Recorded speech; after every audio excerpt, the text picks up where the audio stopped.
Good evening everyone. Indian stock market academy के YouTube channel में आपका स्वागत है। तो चलिए हम लोग स्टॉक्स की सीरीज में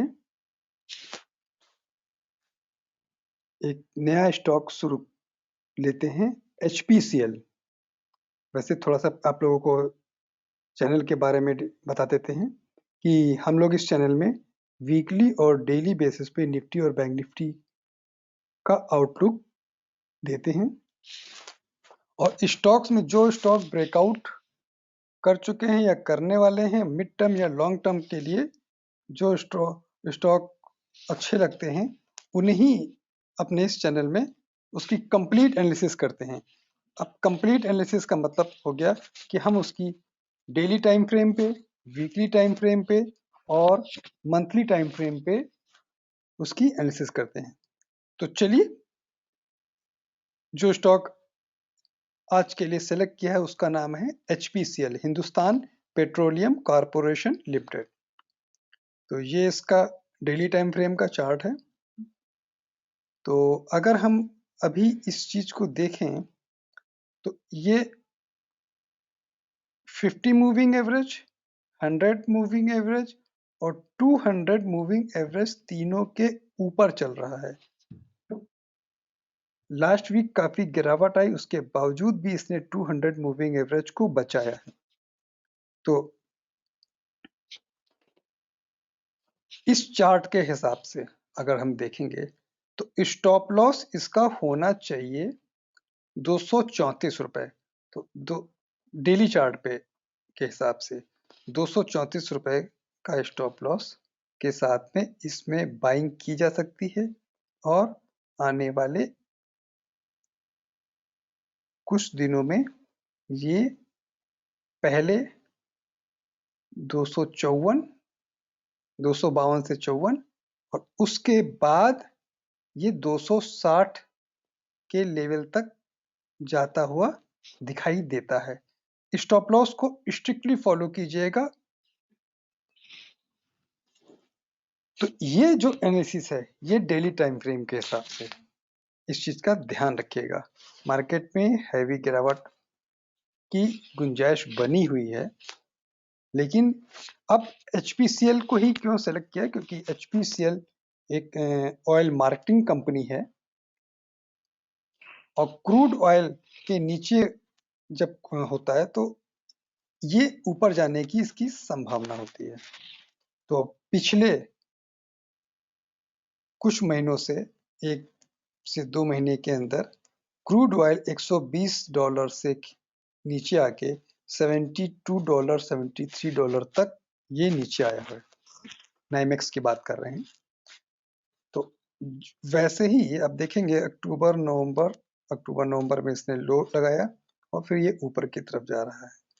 ठीक है, अभी ये थोड़ा कंसोलिडेट कर सकता है। अगर इसके हम चार्ट, इसके हम स्ट्रक्चर की बात करें तो आप देखिए यहाँ पे इसने 200 रुपए के आसपास इसने डबल बॉटम बनाया, और जब यहाँ से चलना शुरू किया ये, फिर रिट्रेसमेंट, ये, और ये रिट्रेसमेंट जो हो रहा है वो मैक्सिमम यहाँ तक हो सकता है 234 तक। तो 234, अगर 234 का ब्रेक करता है तो आप इसे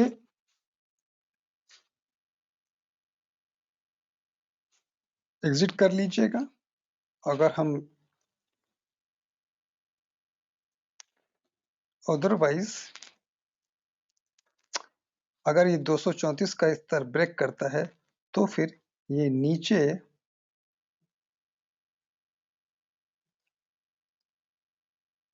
215, 216 तक आने की कैपेसिटी रखता है। ठीक है, तो स्टॉप लॉस बाय में, अभी तो ये बाय में बना हुआ है इस डेली चार्ट के हिसाब से, तो 234 का स्टॉप लॉस रखेंगे, और पहला टारगेट 255, फिर दूसरा टारगेट 260। चलिए अब एक बार वीकली टाइम फ्रेम में इसको चेक करते हैं कि वहां पे ये क्या कहता है।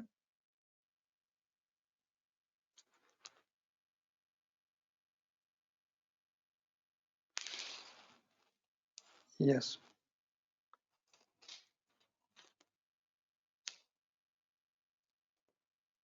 वीकली टाइम फ्रेम में अगर आप देखेंगे तो पहले तो इसमें बता दें कि जो ग्रीन हॉरिजॉन्टल लाइन है ये सपोर्ट को इंडिकेट करती है और जो रेड हॉरिजॉन्टल लाइंस है ये रेजिस्टेंस को इंडिकेट करती है।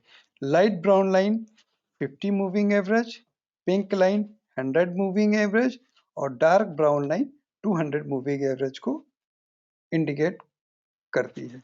ठीक है, तो लास्ट वीक ये अपने 50 मूविंग एवरेज को टच करके 252.70 के आसपास से टच करके ये रिवर्स लिया है, बेरिश पिन बार बना है इसके अंदर।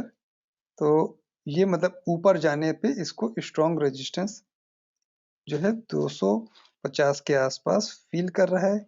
इसके पहले भी देखिए ये रेजिस्टेंस था, ठीक है, और इसी के आसपास सपोर्ट भी था। जब नीचे ऊपर से नीचे आ रहा था तो इसने 245 से 255 के बीच में सपोर्ट लिया और जब नीचे से ऊपर जा रहा था तो इसने सेम पॉइंट पे रेजिस्टेंस फील किया। और यहाँ पे भी देखिए जब नीचे से ऊपर जा रहा था तो रेजिस्टेंस फेस करके नीचे की तरफ आ गया। इसमें चलिए इसमें एक मेरे को पिक्चर भी दिख रही है, ये देखिए ये और ये दिस वन एक प्रकार का AW पैटर्न बना है। ठीक है, अब इसमें स्टॉप लॉस क्या होना चाहिए, मेन मुद्दा तो ये है क्योंकि आने वाले वीक्स में एक मार्केट में जब हैवी करेक्शन होने की उम्मीद है तो क्या उसके साथ में ये भी इस पे भी डेंट पड़ेगा, इस चीज को देखेंगे। तो इसका स्टॉप लॉस जो होना चाहिए वीकली चार्ट के हिसाब से 223 रुपए का स्टॉप लॉस होना चाहिए क्योंकि ये जो डीप लिया है। और अच्छा इसमें एक चीज और है, ये मल्टी रेजिस्टेंस, जैसे एक ये रेजिस्टेंस था, एक ये रेजिस्टेंस था, फिर ये रेजिस्टेंस था और ये रेजिस्टेंस था। अब इन चारों रेशियो में कॉमन चीज है कि इसके बाद नीचे गिरावट, इसके बाद नीचे गिरावट, इसके बाद ये नीचे गिरावट और इसके बाद ये नीचे गिरावट। ठीक है, अब जो ये और इसके बाद एक ये रेजिस्टेंस, तो जो ये एरिया था ये एक प्रकार का फॉल्स ब्रेकआउट यहाँ पे हुआ था उसके बाद। तो ऑब्वियस है, देखिए अगर ये 255 रुपए के ऊपर चलना शुरू करेगा तो इसमें एक अभूतपूर्व तेजी देखने को मिलेगी जिसके बाद ये 300-310 के लेवल तक जाने की कैपेसिटी रखता है। ठीक है, और स्टॉप लॉस इसमें दूर का है 222-223 रुपए के हिसाब से। तो बेटर और मार्केट का ट्रेंड भी निगेटिव है, तो देखिए ये भी जो सपोर्ट था वहीं पे ये, क्योंकि पहले जो ये सपोर्ट था वहीं पे और मार्केट का ट्रेंड भी निगेटिव है, तो थोड़ा सा एहतियात बरतें और पेशेंस से काम करें क्योंकि अपने रेजिस्टेंस के पास है। हम 255 का लेवल क्रॉस करे तो ही एंट्री लीजिए। डेली चार्ट पे तो जो मैंने बोल दिया कि आप उसमें, लेकिन स्टॉप लॉस भी थोड़ा सा छोटा रखा था, अब उसके डेली चार्ट के हिसाब से वो दिख रहा है, लेकिन वीकली चार्ट के हिसाब से अगर हम देखेंगे कि अगर हम 255 के ऊपर एंट्री लेते हैं तो मुझे 300 और सेफ भी रहेगा और 300 तक जाने की कैपेसिटी रखता है। अब उस केस में स्टॉप लॉस जो होगा, जब अगर हम 255 के ऊपर लेते हैं उस केस में स्टॉप लॉस 235 रुपए का स्टॉप लॉस हम रखेंगे यहाँ। ठीक है, एसएल मेरा ये होगा और टारगेट मेरा 290 से 300 रुपए तक दिखाई देगा। तो ये जो थी एनालिसिस वीकली टाइम फ्रेम के हिसाब से थी। ठीक है, तो चलिए अगले टाइम फ्रेम में आते हैं। तो अगले टाइम फ्रेम को सिलेक्ट किया है हमने मंथली बेसिस पे।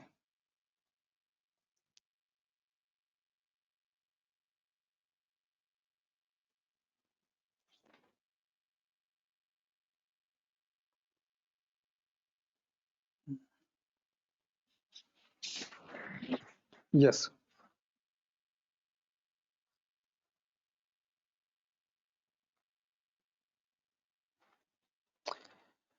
तो इस चार्ट के हिसाब से जो देखिए अब जो क्रॉसओवर हो रहा है 50 और 100 मूविंग एवरेज का, मतलब 50 मूविंग एवरेज 100 मूविंग एवरेज को जो क्रॉस कर रहा है, ये इसका एक रेजिस्टेंस पॉइंट है। वो भी क्या आ रहा है 255 का, जो कि वीकली बेसिस पे भी मैंने बोला था।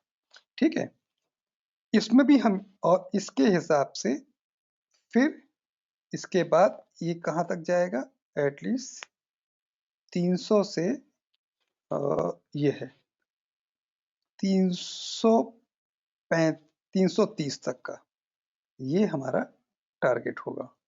और अगर स्टॉप लॉस रखें तो इस वीक का जो लो था, सॉरी इस मंथ का जो लो था 224 रुपए का, ये वही आ रहा है जो वीकली में इसका स्टॉप लॉस था। ठीक है, 215 से 224 रुपए के बीच में वीकली में भी बोला था, इसी के आसपास में।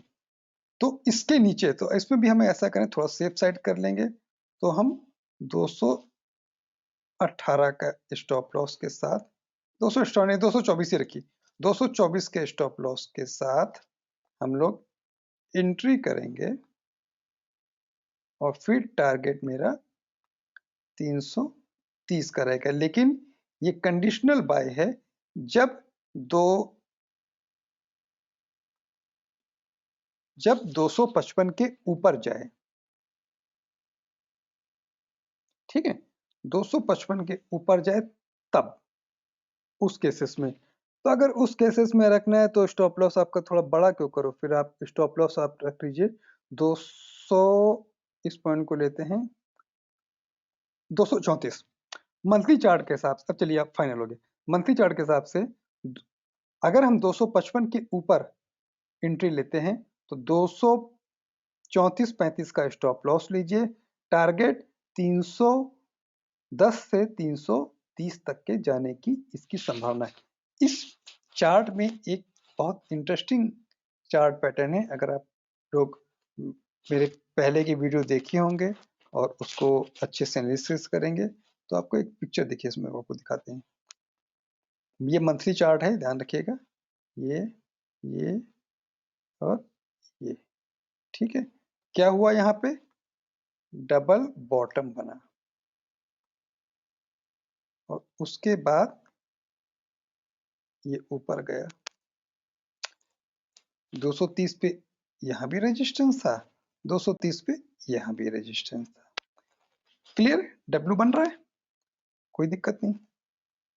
उसके बाद क्या होता है, डब्ल्यू बनने के बाद डब्ल्यू की नोक को टच करने के लिए आता है इस जोन से, और जो डब्ल्यू के लिए होते हैं इसके आधे से नीचे भी रखता है इतने, इस जोन में कहीं ना कहीं इसको रिट्रेसमेंट लेना होता है। और देखिए ये यहीं पे ही इसने रिट्रेसमेंट लिया, और यहाँ पे भी इसने डबल बॉटम बनाया। ठीक है, रिट्रेसमेंट के बाद ये ऊपर जाता है तेजी। अब ऊपर जाने के लिए भी जो डबल बॉटम बनाया, तो आप देखिएगा यहाँ पे भी ये गया, फिर ये गया, फिर ये नीचे आया, और अब ये ऊपर जा रहा है। तो ऊपर कहाँ पे क्या है, फिर डब्ल्यू बन रहा है। तो जो डब्ल्यू की नोक के ऊपर भी इसमें ये डब्ल्यू बन रहा है। तो ये श्योर है इसमें, इस पैटर्न में, कि ये ऊपर की तरफ जाएगा। अब ये पॉजिटिव जोन में आ चुका है, लेकिन हमें थोड़ा वेट करना होगा। हम 255 के ऊपर में बाय करेंगे तो सेफ साइड रहेंगे। तो चलिए आज के लिए इतना ही रखते हैं इस स्टॉक में। तो आपको ये वीडियो कैसा लगा, आप मेरे को कमेंट में डालिएगा। और आप लोगों से हम्बल रिक्वेस्ट है कि अगर ये चैनल आपको अच्छा लगता है या इसके वीडियोस अच्छे लगते हैं तो फिर इसे ज़्यादा से ज़्यादा लाइक कीजिए, शेयर कीजिए, और एटलीस्ट जो लोग देख रहे हैं वो प्लीज़ सब्सक्राइब तो कर लीजिए। Thank you for watching.